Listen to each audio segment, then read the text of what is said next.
It's bold. It's fresh.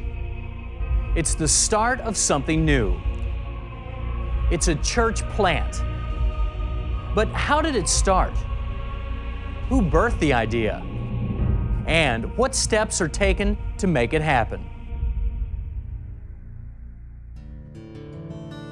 God is challenging the Assemblies of God to a lifestyle change, to change from a paradigm of gathering and accumulation to one of sending, releasing, and reproduction. The fact remains, no matter how large existing churches become, there are simply not enough churches to keep up with the population growth and the diverse requirements of ministry in the 21st century. The fact is, we need more churches and more new creative ways to plant churches. But who's going to do that? I'm confident that the biblical mandate that the church has been given is that churches plant churches.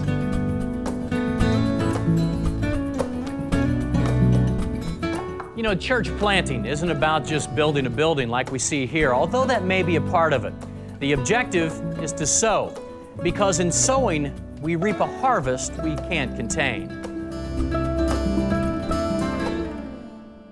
You've been hearing a lot about church planting lately, and it's due to the fact that the Assemblies of God has taken a renewed stance on this mission. Thus the theme, every church a parent or a partner. But what does that actually mean? It's a process that every church can be involved in.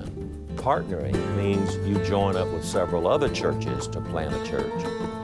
Parenting means you become the parent of a new church. There are many practical ways to make this happen, so let me walk you through a few models of church planting. A mother church sponsors a new church plant. They might release a staff member or bring on a church planter to pastor the new work. There's no limit as to where the new church can be located. The mother church provides resources, a core group, and ongoing relational support. The goal is to move the church plant towards autonomy. Another example is called a satellite church. It's one church on many campuses. This is where a church starts a new outreach in a surrounding area, but it remains a part of the host church.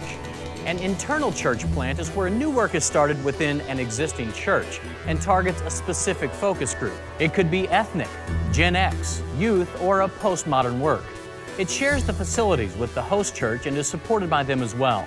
Although it is within the host church, it is still a church plant with its own leadership team, budget, and vision. Church planting is already in our history. When you think about it, wasn't every church at one time a church plant?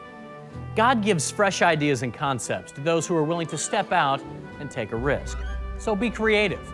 There's more than one way to plant a church. I believe that God has a divine purpose for every Assembly of God church, and that by parenting or partnering with others, we're going to serve the purposes of God. The church planting and the enlarging the sanctuary and the moving to 2 services were really benefits from stepping out in faith and doing what we felt God would have us to do. For the rest of my life, I know that church planting is going to be a part of something that I'm going to do because it's an Acts principle, it's a New Testament principle, it's a kingdom principle. If we even hope to grow at all, we've got to sow. We've got to plant, or how could we expect a harvest? It's about expanding the kingdom of God. So let's embrace this calling and determine that every church can be a parent or a partner.